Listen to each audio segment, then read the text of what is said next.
முத்து பார்த்துட்டீங்களா மீனா பேச்சு கேட்காம நல்லா மூக்கு முட்டை குடிச்சிட்டு வந்துடுறாரு. இதனால் மீனா பார்த்தீங்கன்னா ரொம்ப கோவமாயிடுறாங்க. நான் அவ்வளோ சொல்லி நீங்கள் குடிச்சிட்டு வந்துட்டீங்களா, இனிமேல் வீட்டுக்கே வராதீங்க, என் கூட பேசவே பேசாதீங்க அப்படின்னு சொல்லிட்டு சண்டை போடுறாங்க.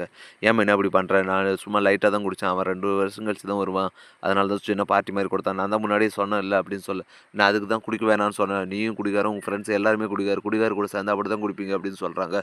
என்ன வேணாலும் திட்டு மீனா, என் ஃப்ரெண்ட்ஸ் எதுவும் திட்டாத, அவங்க தான் கஷ்டம் நஷ்டத்துலேயும் வந்து என் கூடவே இருந்தவங்க அப்படின்னு சொல்ல, அது இப்போ என்ன குடிகாரன்னு சொல்லாமல் வேற என்ன சொல்கிறது, நீங்க குடிகாரன் கூட சேர்ந்தா தான் புத்தி தான் வரும் அப்படின்னு சொல்ல, இதனால கோவமான முத்து பார்த்தீங்கன்னா, இப்போ தனியாளர் தூக்கி மொட்டை மாடிக்கு போயிடுறாரு. மொட்டை மாடிக்கு போயிட்டு பார்த்தீங்கன்னா, அங்கே போனோம். அங்கே 2 பேருமே வந்து நின்றுருக்காங்க.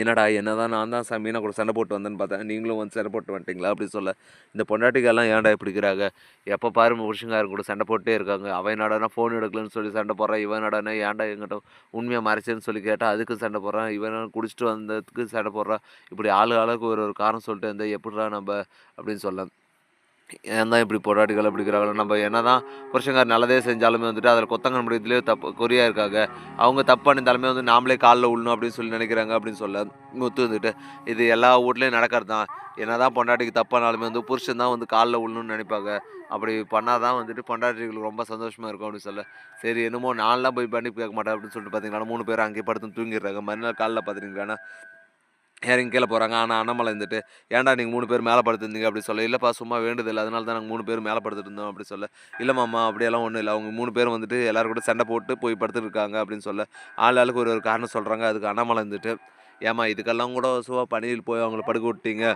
கொஞ்சம் நீங்கள் அட்ஜஸ்ட் பண்ணி தாம்மா போகணும், அவங்க என்னதான் நாள் ஃபுல்லாக உழைச்சிட்டு வராங்க, ஏதோ அவங்க ஆசைக்காக ஒரு 1/2 மணி நேரம் ஜாலியாக இருந்துட்டு வராங்க, அதுக்கோசம் போய் இப்படியெல்லாம் பண்ணால் எப்படிம்மா, கொஞ்சம் அனுசரித்து போகுமா அப்படின்னு சொல்ல, சரின்னு சொல்லிட்டு பார்த்தீங்கன்னா 3 பேருமே சமாதானம் ஆயிடுறாங்க. ஆனால் ரோஹினி இருந்துட்டு, ஐயோ மனோஜுக்கு வர எல்லா உண்மையும் தெரிஞ்சுட்டே வருது, என்னடா உண்மையெல்லாம் சொல்லிடலாமா அப்படின்னு யோசிக்கிறாங்க.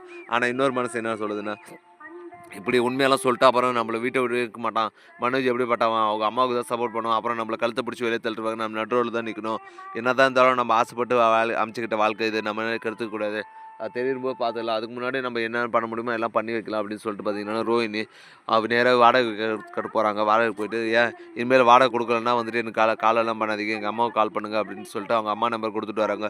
சரி நீங்கள் கரெக்டாக வாடகை கொடுத்தா நான் ஏன் கால் பண்ண போகிறேன், நீங்கள் எப்பவுமே 5ஆந்தேதி கொடுப்பீங்க, இன்னைக்கு 10ஆந்தேதிக்கு மேலே ஆயிடுச்சு, அதனால தான் வாடகை வரல, அதனால தான் என்னாச்சு ஏதாச்சும் நான் கால் பண்ணேன் அப்படின்னு சொல்லு, அதெல்லாம் ஒன்றும் பிரச்சனை இல்லை அப்படின்னு சொல்லிட்டு வாடகை கொடுத்துட்டு வராங்க. வாடகை கொடுத்துட்டு பார்த்தீங்கன்னா நேராக அவங்க அம்மா கிட்ட போயிட்டு, இதுமேல் வாடகை கொடுக்கலன்னா வந்து ஓனர் உனக்கு தான் கால் பண்ணுவேன், எனக்கு காலே பண்ணாத, நானே வரும்போது சொல்லு அப்படின்னு சொல்ல, நான் ஏதோ டென்ஷனில் மறந்துட்டேன் அப்படின்னு சொல்ல, சரிடி நீ ரொம்ப நாளாக வராதனால நானே என்னாச்சு ஏதாச்சுன்னு ரொம்ப பதறி போயிட்டு இருந்தேங்க, அதுனால கிறிஸ்துமே வந்துட்டு அடிக்கடி உன்னை கேட்டுனே இருக்கான், அவனை ஃபஸ்ட்டு என்னான்னு கவனி, அவன் உன் ஞாபகமாகவே இருக்கான் அப்படின்னு சொல்ல, ஏன் கிறிஷ் இப்படியெல்லாம் பண்ணுற, அம்மா தான் வேறு ஒர்க்காக வெளியே போயிடுறேன்னு தெரியும் இல்லை, நான் அப்பப்போ லீவில் வரும்போதெல்லாம் உன்னை பார்க்குறேன்ல, அதனால் வந்துட்டு நீ ஃபீல் பண்ணக்கூடாது, நீ நல்லா படிக்கிறத மட்டும் பார்க்கணும் அப்படின்னு சொல்ல, அதெல்லாம் சரிம்மா நீ பண்டிகை நாளில் கூட என் கூட இருக்க மாட்டேற அப்படின்னு சொல்லிட்டு பார்த்தீங்கன்னா கிறிஷ் பார்த்தீங்கன்னா கோச்சிடுறாங்க.